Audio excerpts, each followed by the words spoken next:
Hello students, आज school management और hygiene में हमारी तीसरी क्लास है। आप सबको पता है कि फ़र्स्ट क्लास में हमने सिलेबस डिस्कस किया था कि स्कूल मैनेजमेंट और हाइजीन में सिलेबस है क्या क्या हमें पढ़ना है। सेकंड क्लास में हमने meaning, definition, characteristics of management पढ़ा था, मीनिंग ऑफ स्कूल मैनेजमेंट पढ़ा था। तो जैसा कि आपको मैंने कल बताया था कि आज की क्लास में हम क्या करेंगे, फंक्शंस पढ़ेंगे, फंक्शंस ऑफ मैनेजमेंट और स्कूल मैनेजमेंट। प्रबंधन के क्या कार्य हैं या विद्यालय प्रबंधन के क्या कार्य हैं, ये पढ़ेंगे हम लोग। तो देख लेते हैं, आपको स्क्रीन पे दिखाई दे रहे होंगे कि जो फंक्शन है टोटल हमारे कितने हैं, 8 फंक्शंस हैं। किसके, मैनेजमेंट के। और जब आपने सिलेबस देखा होगा तो भी ये पॉइंट उसमें दिख रहे होंगे, प्लानिंग, ऑर्गेनाइजिंग और स्टाफिंग, डायरेक्टिंग, लीडिंग, मोटिवेटिंग और कंट्रोलिंग। ये सारे पॉइंट्स आपको सिलेबस में भी दिख रहे होंगे। तो यही सारे फंक्शंस हैं हमारे मैनेजमेंट के। तो पहला हमारा प्लानिंग है, दूसरा हमारा ऑर्गेनाइजिंग है, तीसरा हमारा स्टाफिंग है, चौथा हमारा डायरेक्टिंग है, फिफ्थ हमारा लीडिंग है, सिक्स्थ हमारा मोटिवेटिंग है, सेवन्थ कोऑर्डिनेटिंग है और एट्थ हमारा कंट्रोलिंग है। इन सबको हम डिटेल में पढ़ लेते हैं। पहला है हमारा प्लानिंग, जिसको हिंदी में बोलते हैं योजना बनाना। हम सब प्लानिंग करते हैं। जैसे फॉर एग्ज़ाम्पल हम लेते, मान लीजिए हमें कहीं घूमने जाना है, ठीक है। तो अगर हमें कोई ट्रिप भी प्लान करनी है तो हम पहले उसकी क्या करते हैं, प्लानिंग करते हैं। क्या प्लानिंग करेंगे, जैसे फॉर एग्ज़ाम्पल सबसे पहले तो हम डिसाइड करेंगे कि हमें जाना कहाँ है, ठीक है। अगर ठंड होगी तो हम ये प्रेफर करेंगे कि हम ऐसी जगह पे जाएं जो क्या हो, गर्म देश हो।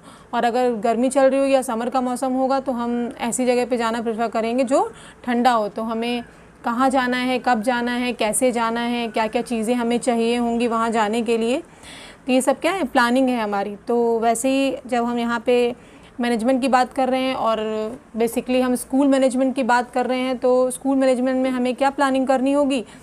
जैसे कि मान लो कोई भी स्कूल है, जब वो स्टार्टिंग से, जब नया सेशन स्टार्ट होता है तो क्या क्या प्लानिंग की जाती है कि जब हमारा स्कूल ओपन होगा तो हमें, जब हमारा नया सेशन स्टार्ट होगा तो क्या सबसे पहले तो उसमें एडमिशन से रिलेटेड, ठीक है। और जब सेशन के अकॉर्डिंग जितनी भी सारी चीज़ें चलती हैं हमारा, चाहे आप एडमिशन ले लीजिए, चाहे क्लासेस ले लीजिए, चाहे स्टाफ़ ले लीजिए कि क्या स्टाफ़ होगा, कितने स्टाफ़ की हमें ज़रूरत होगी, ठीक है। और यह बहुत सारी बातें हैं कि जैसे सत्र के दौरान क्या हमें क्या स्कूल में एक्टिविटीज़ करानी है और कब कब करवानी है, कैसी एक्टिविटीज़ करानी है, एकेडमिक रिलेटेड करानी है कि नॉन एकेडमिक रिलेटेड करानी है। और जितने भी गेस्टेड हमारे हॉलीडेज़ पड़ेंगे उन पे हम क्या क्या कर सकते हैं। और जब हमारा सेशन एंड होता है तो उस सेशन एंड पे हमें क्या क्या करना है। अगर कुछ रिवॉर्ड बच्चे को देने हैं, क्योंकि सेशन एंड में ही हम बच्चे को कुछ रिवॉर्ड देते हैं, तो वो कैसे देने हैं, क्या क्या देने हैं, उससे रिलेटेड क्या काम है, तो ये सब हम पहले से ही क्या कर लेते हैं। कोई भी स्कूल पहले से ही प्लान कर लेता है ये सारी चीज़ें, तो यही प्लानिंग है। तो पहले हम जान लेते हैं प्लानिंग होती क्या है। Planning is the process of deciding in advance what is to be done, what is to be it और how it is to be done and when it is to be done. कि planning basically है क्या, कि हमें क्या करना है, कौन करेगा और कैसे करेगा और कब करेगा, ये क्या है, यही सारी चीज़ें डिसाइड करना ही क्या है, प्लानिंग है। It is the process of determining a course of action so as to achieve the desired result. Planning हम किस लिए कर रहे हैं, अपने गोल को अचीव करने के लिए। तो हमारे जो सारे एक्शन होंगे वो प्लानिंग के, वो किसको मद्देनज़र देख के किए जाएंगे, कि जो उस ऑर्गेनाइजर या उस स्कूल का जो भी ऑब्जेक्टिव है उसको मद्देनज़र रखते हुए हम प्लानिंग करेंगे। हमारे एक्शन उसी से रिलेटेड होंगे और हमारे गोल को अचीव करने वाले होंगे। It helps to bridge a gap from where we are और to where we want to go. ये जो प्लानिंग है वो क्या करता है, एक ब्रिज बनाता है किससे बीच में, कि कहाँ हम स्टैंड करते हैं और कहाँ हम जाना चाहते हैं। तो ये इन दोनों चीज़ के बीच में क्या बनाता है, प्लानिंग ब्रिज बनाता है, ब्रिज बनाने का काम करता है। जैसे कून्स और डोनल ने भी एक डेफिनेशन दी है प्लानिंग की, कि planning is an intellectually demanding process. It requires a conscious determination of courses of action and the basic of decision on purpose, knowledge and considered estimate. देखो जो प्लानिंग है वो सच में इंटेलेक्चुअल प्रोसेस है, क्योंकि जब हम प्लानिंग करते हैं तो उससे हमारा क्या, दिमाग, हमारी इंटेलिजेंस यूज़ होती है। जो जितना अच्छा अपना कॉन्शियस माइंड रखेगा, जितना उसका माइंड जो होगा वो एक्टिव होगा, उतनी अच्छी वो प्लानिंग कर पाएगा। और हमारा सारा गोल का अचीवमेंट हमारी मेनली प्लानिंग पे ही डिपेंड करता है, क्योंकि प्लानिंग ही क्या है, बेस है हमारा किसी भी चीज़ का। अगर हमें गोल अचीव करना है तो प्लानिंग हमारी क्या है, नींव है। तो अगर प्लानिंग ही अच्छी नहीं होगी तो हम अपने गोल को अचीव नहीं कर पाएंगे। तो जो प्लानिंग है वो क्या है, ऐसी होनी चाहिए जो तुरंत चीज़ों के बारे में डिसीज़न ले सके और हर चीज़ इसको नॉलेज हो। तो मैनेजर कैसा होना चाहिए कि जो क्विक डिसीज़न ले ले और उसे पूरी, जिस चीज़ के लिए वो मैनेजमेंट करने जा रहा है उसकी उसे पूरी नॉलेज होनी चाहिए, और क्या क्या चीज़ों की रिसोर्सेज की ज़रूरत पड़ेगी या जो भी रिसोर्सेज उसके पास अवेलेबल है उसको कैसे मैक्सिमम यूज़ करना है, ये काम मैनेजर को प्लानिंग में करना होता है। तो ये तो कून्स ओडोनल ने बताया था प्लानिंग के बारे में। Planning is concern with what, how and when of performance. कोई भी चीज़ क्या होगी या कैसे होगी और कब होगी ये डिसाइड करना ही क्या है, प्लानिंग है। It is deciding in the present about the future objective and the courses of action for the achievement. Planning क्या है, प्लानिंग है हमारा ऑब्जेक्टिव। जो भी ऑब्जेक्टिव है क्या, ये फ्यूचर ओरिएंटेड है। क्यों फ्यूचर ओरिएंटेड है, क्योंकि प्लानिंग हम आज कर रहे हैं और ये हमें अचीव कब होगी, कुछ समय जो आने वाला समय है उसमें अचीव होगी। तो जो ये प्लानिंग है वो क्या, किस पे डिपेंड करती है, हमारे प्रेजेंट और फ्यूचर ऑब्जेक्टिव है। प्रेजेंट में हम क्या डिसाइड कर रहे हैं वही हमें फ्यूचर में आउटकम देता है। And the courses of action plan for their achievement. और हम एक्शन या वही एक्टिविटीज़ अपनी प्लानिंग में शामिल करेंगे जो हमारे गोल को अचीव करने में मदद करें। तो प्लानिंग क्या है, प्लानिंग किसी भी चीज़ की योजना बनाना है, किसी चीज़ को प्लान करना है, किस चीज़ के लिए, अपने गोल को अचीव करने के लिए। कोई भी चीज़ क्या होगी, कब होगी, कैसे होगी और कहाँ होगी, ये चीज़ें डिसाइड करना क्या है, प्लानिंग है। प्लानिंग में क्या क्या चीज़ें शामिल हैं, जैसे पहला है determination of long and short range objective. Planning में क्या है, चाहे वो लॉन्ग रन ऑब्जेक्टिव हो चाहे वो शॉर्ट टर्म ऑब्जेक्टिव हो, ये दोनों चीज़ें प्लानिंग में डिसाइड होती हैं। क्योंकि जो प्लानिंग है वो पूरा ओवरऑल ऑब्जेक्टिव है हमारा। जैसे किसी भी स्कूल का ये ऑब्जेक्टिव है इस साल का कि हमें अपने 100% रिज़ल्ट देने हैं, तो ये 100% रिज़ल्ट क्या है, लॉन्ग ऑब्जेक्टिव है। और जैसे फॉर एग्ज़ाम्पल जैसे हमें कल या इस वीक के एंड में हमें पीटीएम कंडक्ट करानी है, तो वो क्या है, शॉर्ट टर्म ऑब्जेक्टिव है। तो प्लानिंग, क्योंकि अगर हमें पीटीएम भी करवानी तो उसकी भी प्लानिंग हमें पहले से करनी होगी, किस दिन होगी, कौन कौन लोग शामिल होंगे, या ठीक है, ये सारी चीज़ें भी हमें डिसाइड करनी होंगी या पहले से ही प्लान करनी होंगी। तो प्लानिंग में चाहे वो शॉर्ट टर्म हो चाहे फिर वो लॉन्ग टर्म ही क्यों ना हो, दोनों ऑब्जेक्टिव प्लानिंग में शामिल होते हैं, क्योंकि हर एक चीज़ के लिए हमें प्लानिंग करनी होती है। अगर हम प्लानिंग ही नहीं करेंगे तो हम उस चीज़ को इफ़ेक्टिवली अचीव नहीं कर पाएंगे। तो किसी भी चीज़ के लिए प्लानिंग बहुत ज़रूरी है। नेक्स्ट क्या है, development of strategies and courses of action to be followed for the achievement of these objective. Planning में जो भी हम ऑब्जेक्टिव डिसाइड कर रहे हैं उससे रिलेटेड क्या स्ट्रेटजीज़ बनाना भी प्लानिंग के अंदर आ जाएगा, कि इस प्लानिंग को पूरा करने के लिए हमें क्या क्या स्ट्रेटजीज़ बनानी है। Next, formulation of policy, procedure and rules for the implementation of strategy and plans. ये जो भी पॉलिसी, प्रोसीजर या स्ट्रेटजी बनाई जा रही है इसका इम्प्लीमेंट कैसे होगा ये भी हम डिसाइड करते हैं, किसमें, प्लानिंग में। तो ये हमारी क्या हो गई, प्लानिंग हो गई। नेक्स्ट हमारा फंक्शन क्या है, प्लानिंग के बाद चीज़ों को ऑर्गेनाइज करना, मतलब ऑर्गेनाइजिंग मतलब संगठन करना। हमने प्लानिंग में ये तो डिसाइड कर लिया कि हमारा ऑब्जेक्टिव क्या है और वो ऑब्जेक्टिव कब, कैसे और कहाँ पूरा होगा, ये तो हमने डिसाइड कर लिया।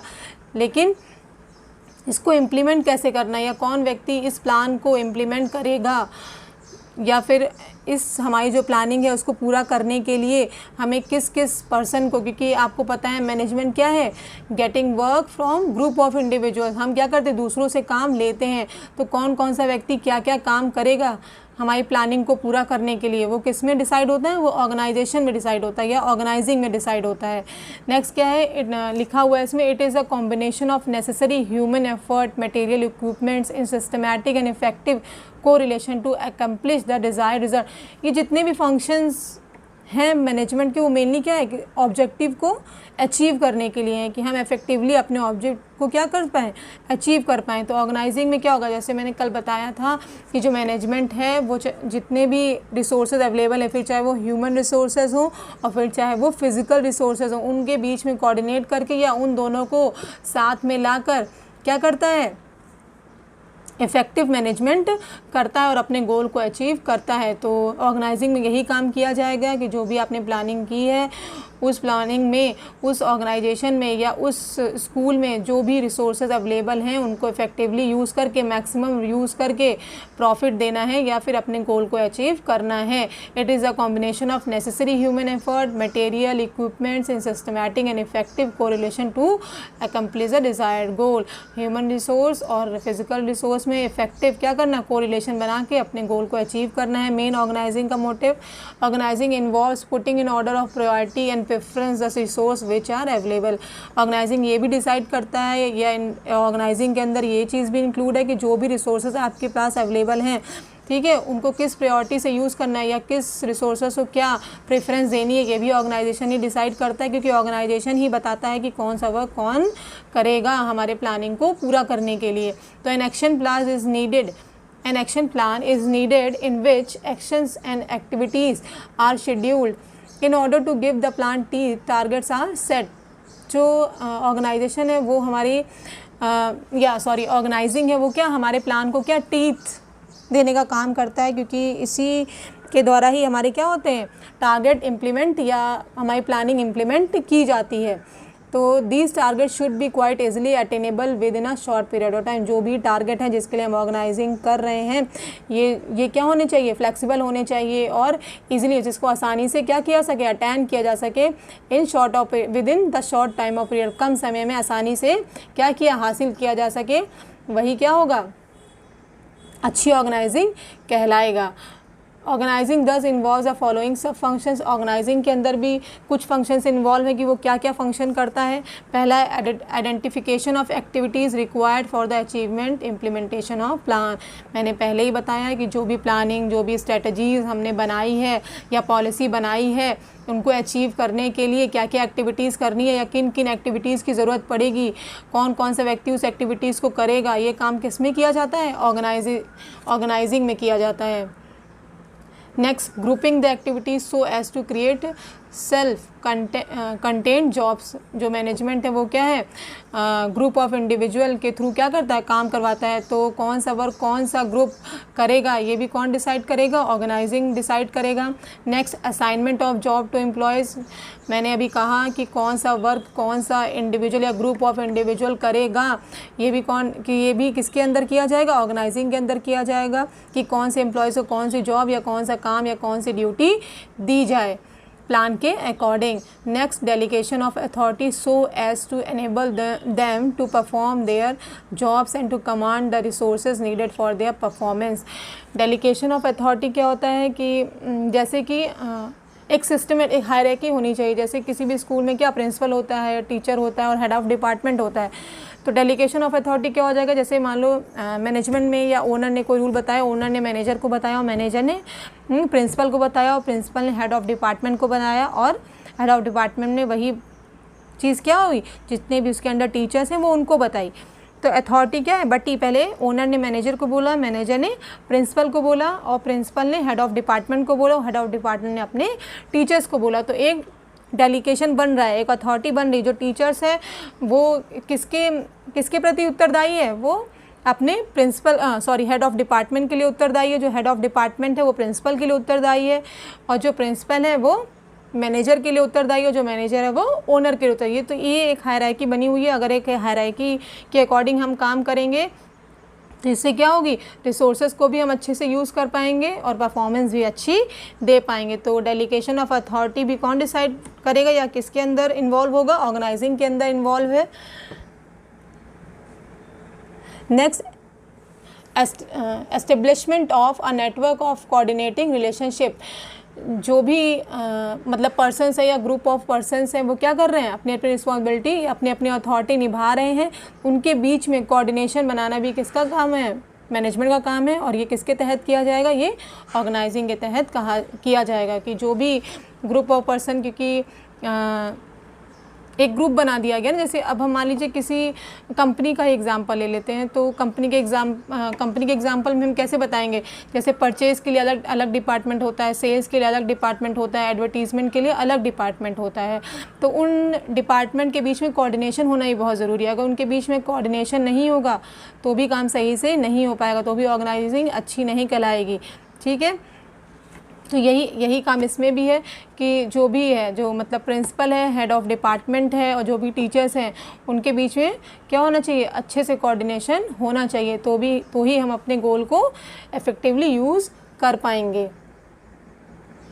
Next, organizing is thus the basic process of combining and integrating human, physical and financial resources in productive interrelationship for the achievement of school objective। school objective को पूरा करने के लिए organizing क्या प्रोसेस करता है? सबसे पहली बात तो ह्यूमन रिसोर्सेज और जितने भी अदर देन जो भी ह्यूमन रिसोर्सेज है, उसमें मटेरियल आ जाएगा, इक्विपमेंट आ जाएगा, हमारा फाइनेंस आ जाएगा।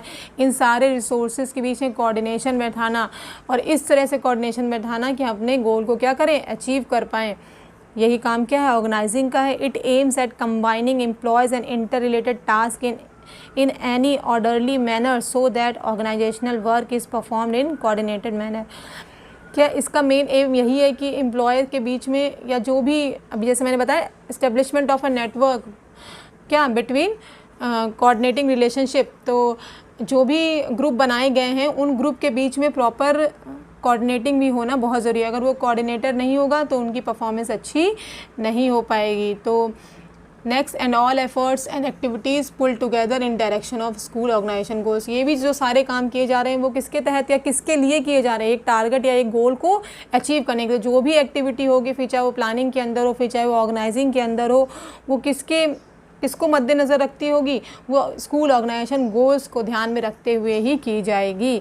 तो जो भी एक्टिविटी हम ऑर्गेनाइजेशन के अंदर ऑर्गेनाइजिंग के अंदर कर रहे हैं या प्लानिंग के अंदर कर रहे हैं, वो किसको ध्यान में रखते हुए कर रहे हैं, अपने ऑब्जेक्टिव को ध्यान में रखते हुए हम कर रहे हैं। तभी ऑर्गेनाइजिंग अच्छी होगी जब सबको अपना सेट ऑफ गोल क्लियर होगा। जब सेट ऑफ गोल ही नहीं क्लियर होगा तो किसी भी चीज़ का कोई भी फ़ायदा नहीं है। तो ऑर्गेनाइजिंग यही काम करता है कि हर एक को अपनी अथॉरिटी बताता है कि आपकी क्या अथॉरिटी है या आपकी क्या अथॉरिटी है। अगर किसी पर्सन को अपनी अथॉरिटी ही नहीं बताओगे तो सब अपनी मनमर्जी से काम करेंगे, और सब अपनी मनमर्जी से काम करेंगे तो इतना इफेक्टिवली काम नहीं होगा और अपने गोल को हम अचीव नहीं कर पाएंगे। तो यही काम है ऑर्गेनाइजिंग का।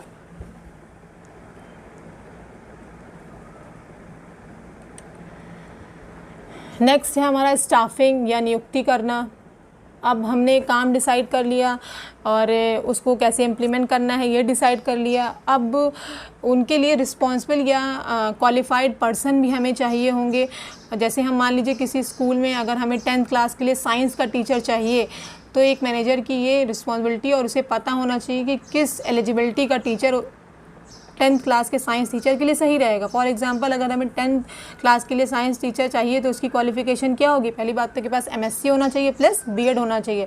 जैसा कि आप सबको पता है कि प्राइवेट स्कूल्स के लिए भी अब B.Ed कंपलसरी कर दिया गया है। तो क्यों B.Ed कंपलसरी कर दिया गया? क्योंकि B.Ed के अंदर हम क्या करते हैं, पीपल टीचर को ट्रेन करते हैं for what, in future teacher. मतलब अगर जैसे आपको पता है कि B.Ed में सेकंड सेमेस्टर में पहले माइक्रो टीचिंग आपको सारी स्किल्स सिखाई जाती हैं, थर्ड सेमेस्टर में आपको प्रॉपर टीचिंग करना, उस एनवायरनमेंट में क्या टीचिंग करना सिखाया जाता है, और फिर फोर्थ सेमेस्टर में क्या होता है, इंटर्नशिप होती है। इंटर्नशिप में आप क्या करते हैं, किसी भी कॉलेज एनवायरनमेंट में जाके क्या करते हैं, सारी कॉलेज एक्टिविटीज़ के बारे में समझते हैं कि किसी कॉलेज को कैसे हैंडल किया जाता है या क्या क्या एक्टिविटीज़ वहाँ होती हैं वहाँ।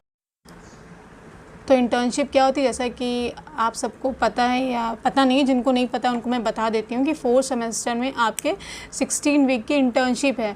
तो इंटर्नशिप में क्या होता है कि इंटर्नशिप में खुद आप सब जाके किसी स्कूल में जाकर वहाँ के एनवायरनमेंट को खुद से ऑब्ज़र्व करते हैं, या कई स्कूल्स वाले होते हैं जो खुद आपको पढ़ाने के लिए पीरियड भी अपने स्कूल में देते हैं।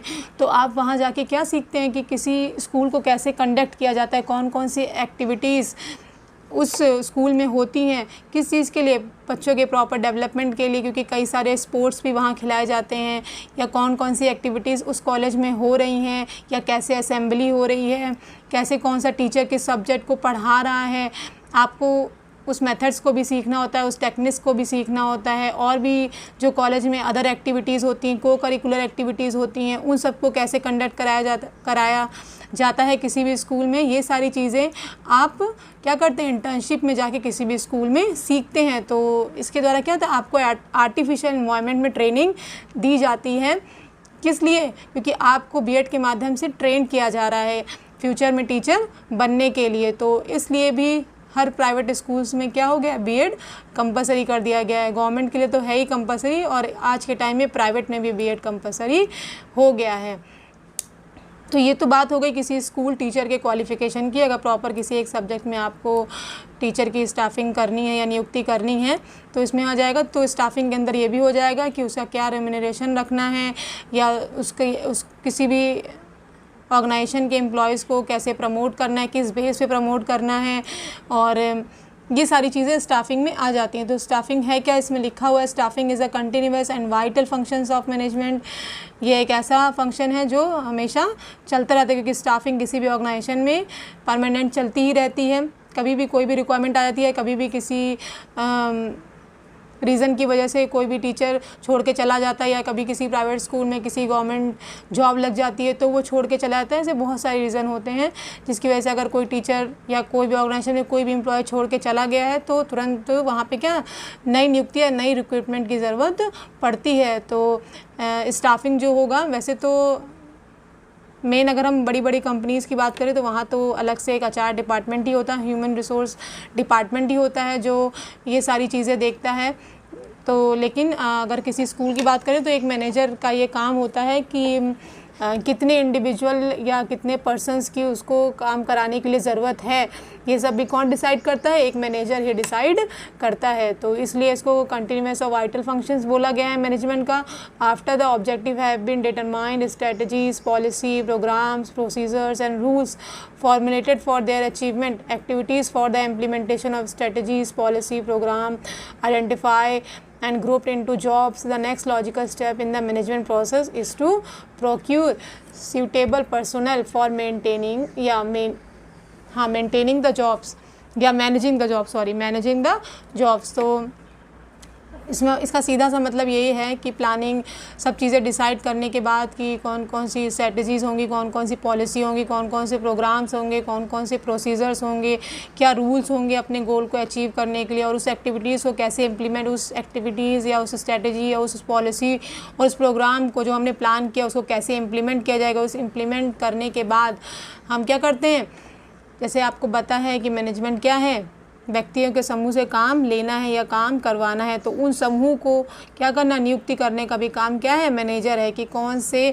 काम के लिए कौन से एलिजिबल पर्सन की ज़रूरत होगी, एलिजिबल पर्सोनल की ज़रूरत होगी, ये भी कौन डिसाइड करेगा, मैनेजर डिसाइड करेगा। क्योंकि अगर हम उसके एलिजिबल के अकॉर्डिंग हम उस व्यक्ति को काम नहीं देंगे, या उसके एबिलिटी के अकॉर्डिंग, अगर मान लीजिए कंपनी का एग्जांपल ले लेते हैं कि मान लीजिए किसी व्यक्ति, जैसे सेल्स रिप्रेजेंटेटिव होता है किसी भी कंपनी में, तो हम ऐसे व्यक्ति को ही सेल्स रिप्रेजेंटेटिव का काम देंगे जो सही में वो सेल्स रिप्रेजेंटेटिव का अथॉरिटी को सही से पूरा कर सके।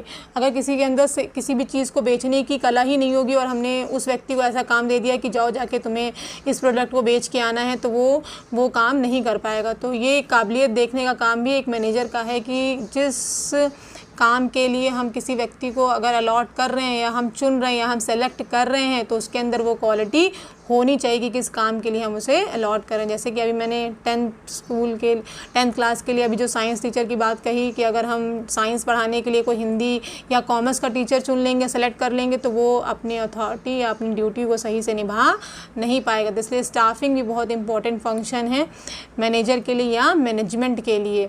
तो since the efficiency and effectiveness of an organization significantly depends on the quality of its personnel, काम की जो गुणवत्ता है वो पूरी की पूरी किस पे डिपेंड करती है, कर्मचारियों या एम्प्लॉय पे डिपेंड करती है जो कि मैनेजर ने चुना है। अगर हमारे एम्प्लॉय नहीं अच्छे होंगे, हमारा पर्सनल या हमारा ह्यूमन रिसोर्स ही नहीं अच्छा होगा तो काम अच्छा इफ़ेक्टिवली नहीं हो पाएगा और अपने गोल को अचीव नहीं कर पाएंगे। Since it is one of the primary functions of management to achieve, qualify and train people to fill various position, staffing has been recognised as a distinct function of management. तो qualified और abled और trained person को select करना भी बहुत महत्वपूर्ण काम है, किसका? मैनेजर का। इसके भी कुछ सब फंक्शंस हैं। क्या सब फंक्शंस हैं? पहला है man power planning involving determination of the number and the kind of person required. आपको कितने पर्सन की ज़रूरत है किसी काम के लिए और किस तरीके के या किस तरह के पर्सन या इंडिविजुअल की ज़रूरत है, ये भी कौन डिसाइड करेगा? मैनेजर डिसाइड करेगा। Next, recruitment for attracting adequate number of potential employees to seek job in the enterprise. हमें ऐसी व्यक्ति को ही चुनना है अपने काम के लिए कि जो उस काम को करने की इच्छा रखे। मान लो किसी के अंदर उस जॉब को पाने की इच्छा ही नहीं है तो वो भी अपने काम को सही से नहीं कर पाएगा। तो नेक्स्ट क्या है? Selection of the most suitable person for the jobs under consideration. जिस पोस्ट के लिए हम किसी भी एम्प्लॉय को चूज़ कर रहे हैं या सेलेक्ट कर रहे हैं वो उस पोस्ट के लिए क्या होना चाहिए? सूटेबल होना चाहिए और प्रॉपर कंसिडरेशन भी उस चीज़ के लिए उसको मिलना चाहिए। Next, placement, induction, orientation. उसका प्रॉपर प्लेसमेंट, इंडक्शन, ओरिएंटेशन काम भी मैनेजमेंट के थ्रू ही किया जाएगा। उसका transfer, promotion, termination and lay off किसी एम्प्लॉय का है, ये सब भी कौन डिसाइड करेगा? मैनेजमेंट ही डिसाइड करेगा। Training and development of employee, समय समय पे अगर एम्प्लॉय को ट्रेन करने की ज़रूरत है या उनका डेवलपमेंट करने की ज़रूरत है तो वो भी क्या करेगा? मैनेजमेंट ही करेगा। तो ये हमारे 3 फंक्शंस हो गए मैनेजमेंट के। अभी हमने आज प्लानिंग पढ़ा, ऑर्गेनाइजिंग पढ़ा और स्टाफिंग पढ़ा। बाकी के फंक्शंस हम नेक्स्ट क्लास में पढ़ेंगे। Thank you class.